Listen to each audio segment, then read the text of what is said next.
Assalamualaikum warahmatullahi wabarakatuh.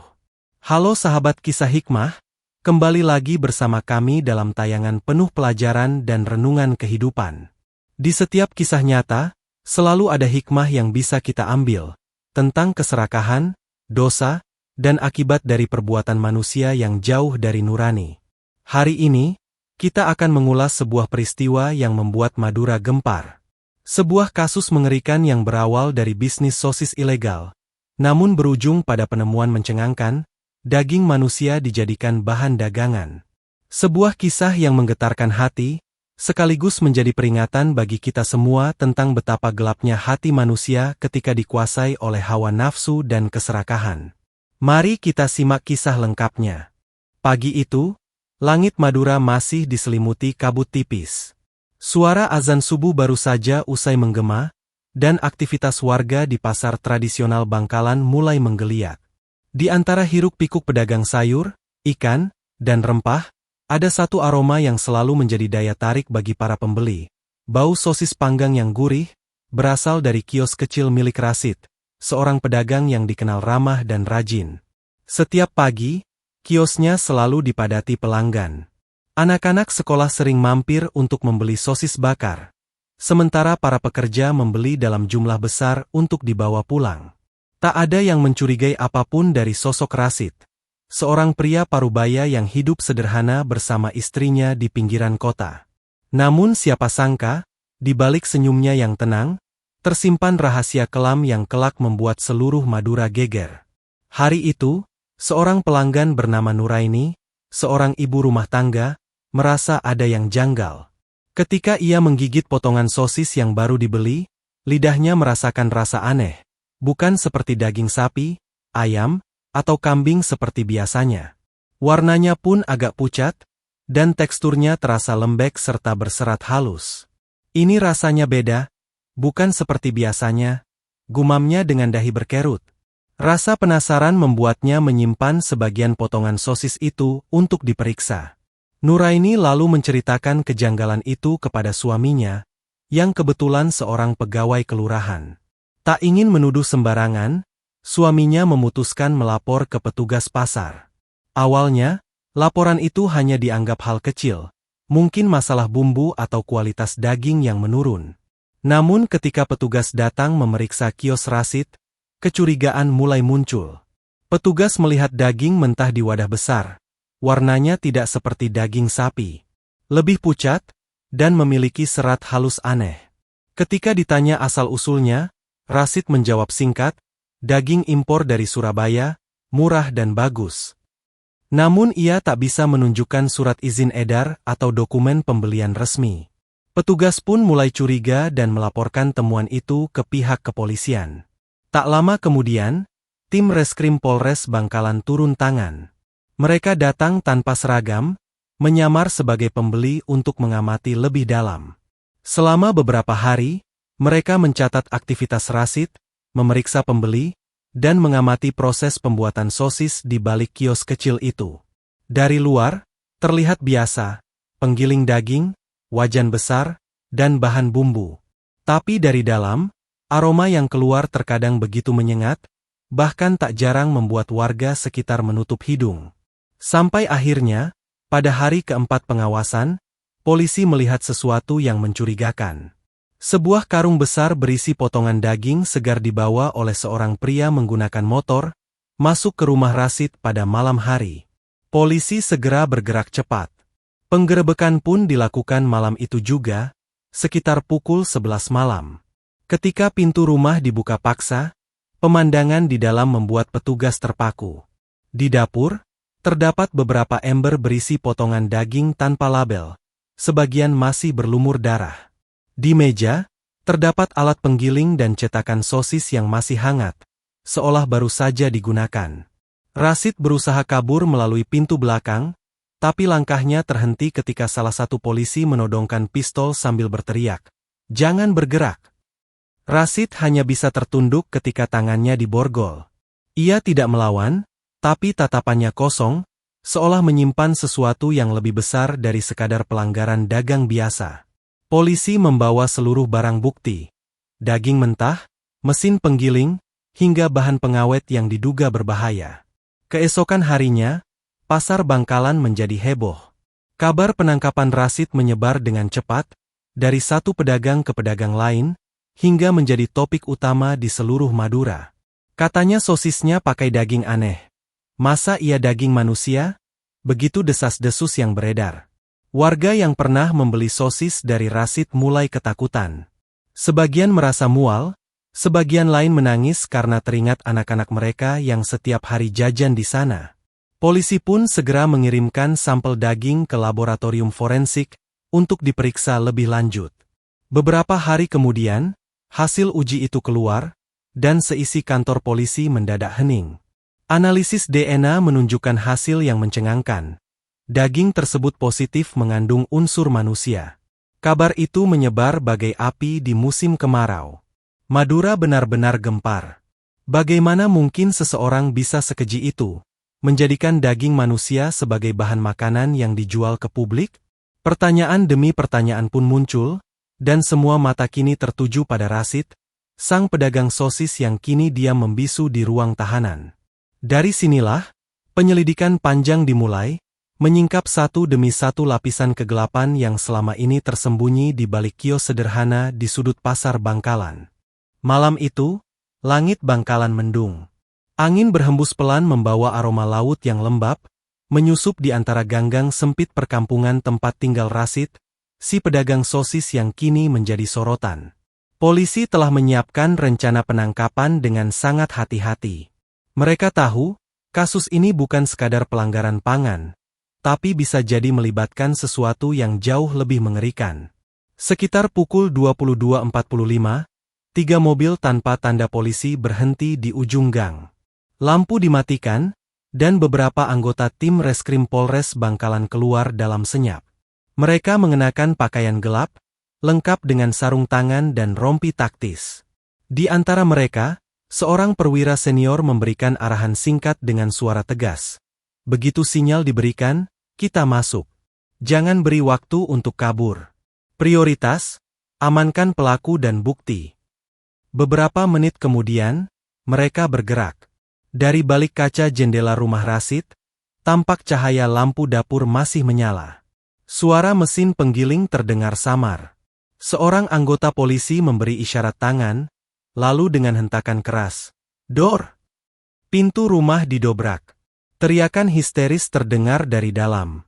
Seorang wanita, istri Rasid, menjerit ketakutan saat melihat belasan polisi menyerbu rumah mereka. Di dapur, Rasid terpaku di depan meja kerja, tangannya masih memegang pisau besar. Sementara di atas meja terdapat potongan daging mentah yang belum sempat diolah.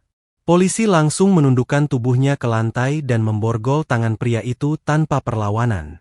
Ketika petugas mulai menyalakan senter dan menyisir ruangan, suasana berubah mencekam. Rumah itu tampak seperti tempat pemrosesan daging dalam skala kecil. Di lantai dapur, ada beberapa ember besar berisi daging merah muda yang sebagian masih segar. Sebagian lainnya sudah berubah warna kecoklatan. Bau anyir menusuk hidung, bercampur dengan aroma rempah dan pengawet makanan. Seorang petugas forensik yang ikut dalam penggerebekan memeriksa lebih dekat. Ia memandangi potongan daging itu dengan alis berkerut. Seratnya terlalu halus untuk daging sapi, dan potongannya tak beraturan, lebih menyerupai jaringan manusia. "Pak, ini tidak wajar," ucapnya pelan. Semua yang ada di ruangan itu langsung terdiam. Polisi terus memeriksa setiap sudut rumah. Di ruang belakang, mereka menemukan lemari pendingin besar yang terkunci dari luar. Setelah dibuka, bau busuk menyergap kuat, membuat beberapa petugas menutup hidung dengan tangan. Di dalamnya, ada beberapa bungkusan plastik hitam, masing-masing berisi potongan daging beku yang tidak dikenali asalnya. Tak berhenti di situ. Di halaman belakang rumah, ditemukan bekas galian tanah yang baru ditutup. Polisi menggali perlahan, dan yang muncul membuat bulu kuduk merinding. Sebuah tulang panjang, diduga tulang manusia, masih tertanam sebagian di tanah. Petugas langsung memasang garis polisi, sementara sebagian anggota lainnya menenangkan warga sekitar yang mulai berdatangan karena penasaran. "Warga jangan mendekat. "Ini area olah TKP," teriak seorang anggota dengan nada keras. Namun rasa penasaran warga sulit dibendung. Mereka berkerumun di depan rumah, menatap ngeri ke arah garis kuning yang membentang. Banyak yang tak percaya bahwa pedagang ramah yang setiap pagi mereka temui, ternyata menyimpan rahasia kelam di balik senyumannya. Proses olah tempat kejadian perkara berlangsung hingga dini hari. Tim forensik mengambil sampel daging, darah, dan alat masak untuk diperiksa lebih lanjut. Semua bukti dikumpulkan dengan hati-hati, dimasukkan ke kantong plastik bernomor, lalu dibawa ke laboratorium kepolisian di Surabaya. Sementara itu, Rashid hanya terdiam. Duduk di kursi ruang tamu dengan borgol di tangannya, ia menunduk tanpa bicara sedikit pun. Ketika ditanya mengenai asal-usul daging yang ditemukan, ia hanya menjawab pendek, "Itu pesanan dari orang." Tidak ada penjelasan lain. Ia menolak berbicara lebih lanjut tanpa kehadiran pengacaranya. Keesokan paginya, berita penggerebekan itu menyebar cepat. Media lokal langsung menurunkan liputan khusus. Judul berita di layar televisi dan media daring memajang tajuk besar. Madura gempar. Pedagang sosis ditangkap, diduga gunakan daging manusia. Warga Bangkalan diliputi rasa takut dan jijik. Banyak yang langsung membuang sosis yang sudah mereka beli. Sebagian warga bahkan mendatangi kantor polisi untuk memastikan apakah keluarga mereka termasuk korban yang mungkin hilang. Ketegangan pun meluas, hingga membuat pihak kepolisian harus memberikan keterangan resmi. Dalam konferensi pers sore itu, Kapolres Bangkalan menyampaikan, "Kami telah mengamankan 1 orang tersangka dan sejumlah barang bukti. Dugaan sementara, daging yang digunakan pelaku tidak berasal dari sumber yang sah. Untuk memastikan jenis daging tersebut, kami menunggu hasil pemeriksaan laboratorium forensik." Namun di balik pernyataan formal itu, tersimpan kegelisahan besar. Para penyidik sebenarnya sudah mulai menduga bahwa kasus ini jauh lebih serius dari sekadar penggunaan bahan ilegal. Semua tanda-tanda mengarah pada kemungkinan paling mengerikan, bahwa daging manusia benar-benar digunakan sebagai bahan baku sosis dagangan Rashid. Dan dugaan itu, kelak, akan terbukti benar. Namun sebelum semuanya terungkap, penyelidikan harus menembus dinding kebohongan, ketakutan, dan jaringan rahasia yang selama ini disembunyikan dengan rapi oleh pelaku. Kisah pun berlanjut, menuju bab berikutnya, ketika hasil laboratorium keluar dan membuka fakta mencengangkan yang membuat seluruh Madura terdiam ngeri. Beberapa hari telah berlalu sejak penggerebekan di rumah Rashid, pedagang sosis yang membuat Madura gempar. Garis polisi masih terpasang di depan rumahnya, menjadi tontonan sekaligus pengingat bahwa di balik tembok sederhana itu, tersimpan kisah kelam yang sulit dipercaya. Warga sekitar masih berbisik-bisik setiap kali melewati lokasi itu.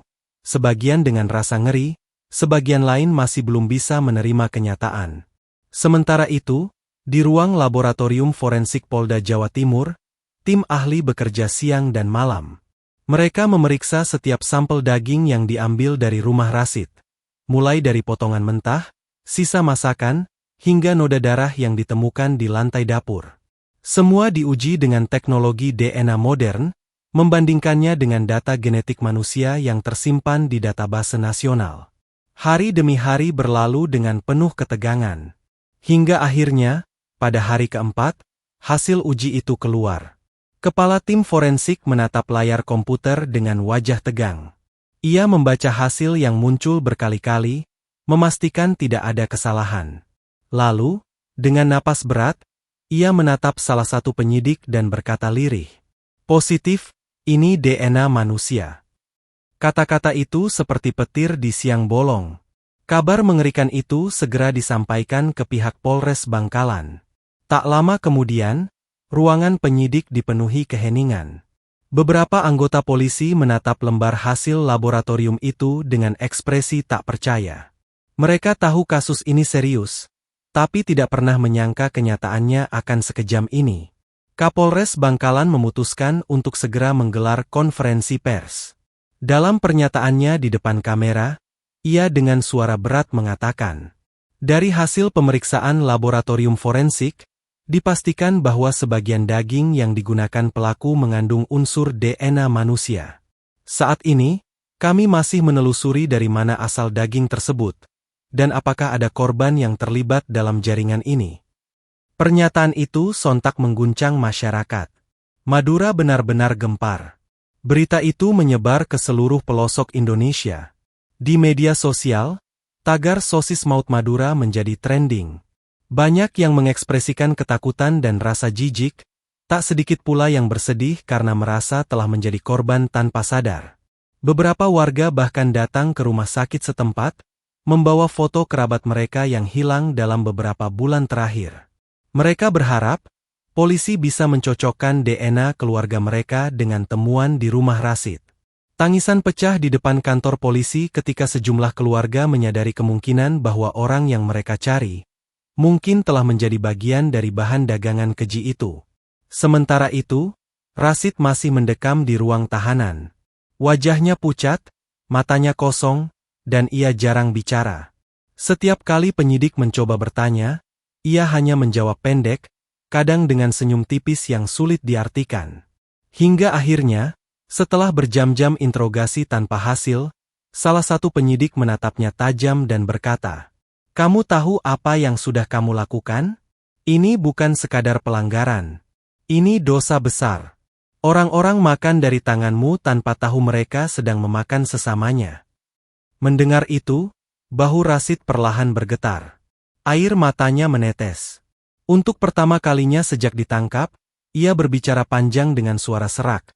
"Saya tidak berniat, awalnya hanya ikut-ikutan. Saya disuruh seseorang. Mereka bilang itu daging sisa rumah sakit. Murah, gampang diolah, katanya tidak akan ketahuan." Penyidik terdiam. Dari pengakuan itu, terbuka satu fakta baru yang lebih mengejutkan. Ada jaringan pemasok di balik semua ini. Rashid bukan pelaku tunggal, ia hanyalah bagian kecil dari rantai gelap yang memperjualbelikan daging manusia dengan kedok bahan olahan. Polisi segera bergerak cepat. Penelusuran dilakukan ke rumah sakit dan pihak-pihak yang pernah bekerja sama dengan Rashid. Beberapa nama mulai muncul, termasuk oknum petugas kamar jenazah yang diduga menjual bagian tubuh korban kecelakaan kepada pihak luar untuk mendapatkan uang tambahan. Di luar ruang penyidikan, masyarakat terus diguncang rasa takut. Banyak pedagang makanan di Madura yang kehilangan pembeli karena orang-orang kini trauma untuk membeli produk olahan daging. Beberapa toko bahkan terpaksa tutup sementara karena dikhawatirkan terkait kasus ini, meski tidak ada bukti. Kasus ini tak hanya menjadi tragedi kriminal, tapi juga krisis kepercayaan. Di warung-warung, orang mulai saling bertanya dengan nada cemas. "Masih amankah makan di luar? Bagaimana kalau yang lain juga begitu?" Kegelisahan merayap di hati masyarakat. Namun di tengah ketakutan itu, satu hal menjadi jelas, kebenaran perlahan mulai terungkap.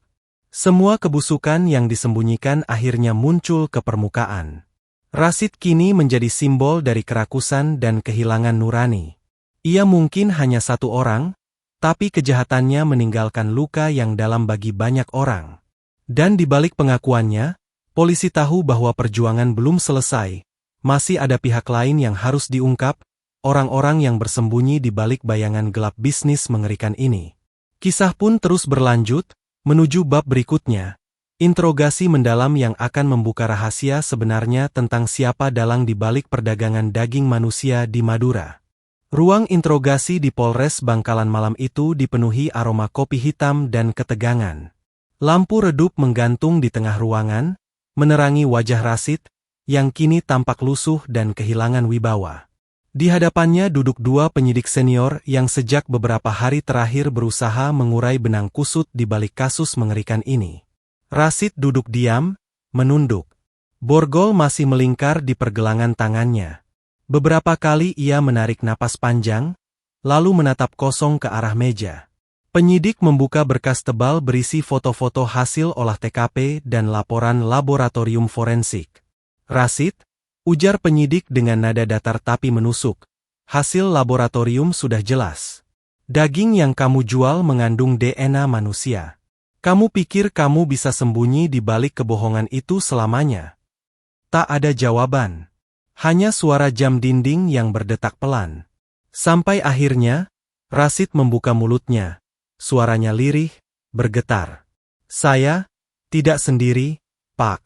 Saya hanya bagian kecil. Semua sudah diatur. Dua penyidik saling berpandangan. Salah satunya mendekat, menatap tajam ke arah Rashid. Siapa yang mengaturmu? Siapa pemasok daging itu? Rashid terdiam lama, lalu menatap kosong ke arah kamera CCTV di pojok ruangan, seolah memastikan sesuatu. Ia kemudian berkata pelan, "Saya dapat daging itu dari orang rumah sakit. Dia bilang itu sisa jenazah korban kecelakaan.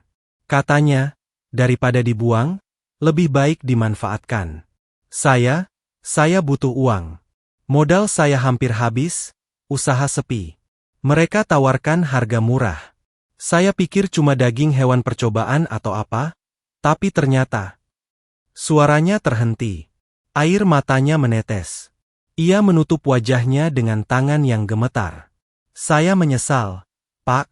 Saya tidak tahu kalau itu benar-benar manusia." Namun penyidik tak langsung percaya. Mereka tahu, setiap pengakuan bisa saja diselimuti kebohongan. Mereka meminta Rashid menulis nama-nama yang terlibat. Setelah berpikir lama, ia menuliskan 3 nama. Salah satunya adalah R, seorang petugas kamar jenazah di rumah sakit daerah Madura. Polisi pun segera bergerak.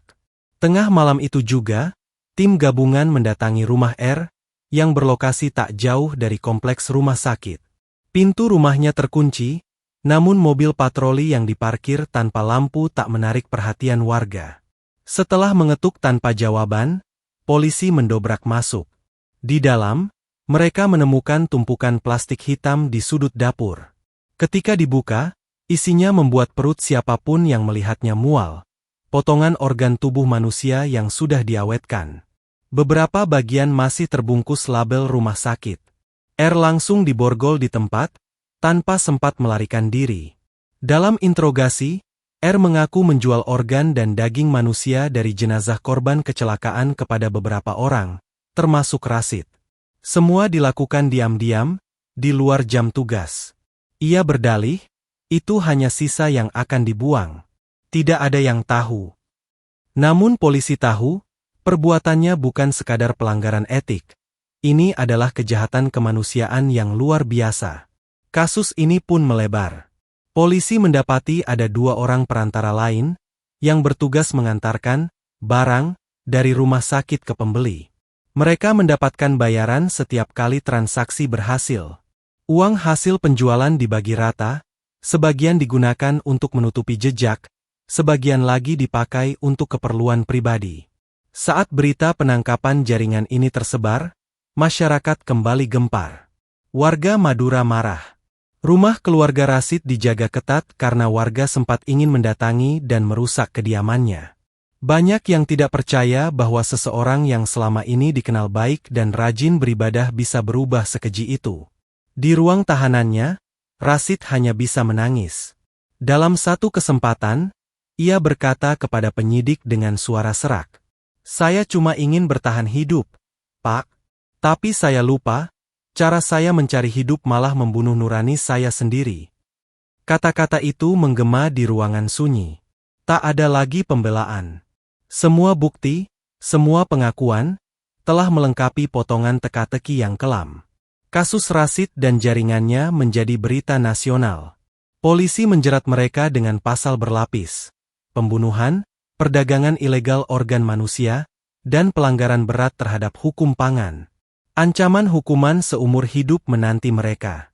Namun di balik jeruji besi, Rashid bukan lagi pedagang yang rakus, melainkan pria yang hancur oleh penyesalan. Setiap malam, ia duduk di pojok sel, memejamkan mata, dan berbisik lirih. "Andai waktu bisa diulang, saya lebih baik kelaparan, daripada memberi makan orang lain dengan dosa saya."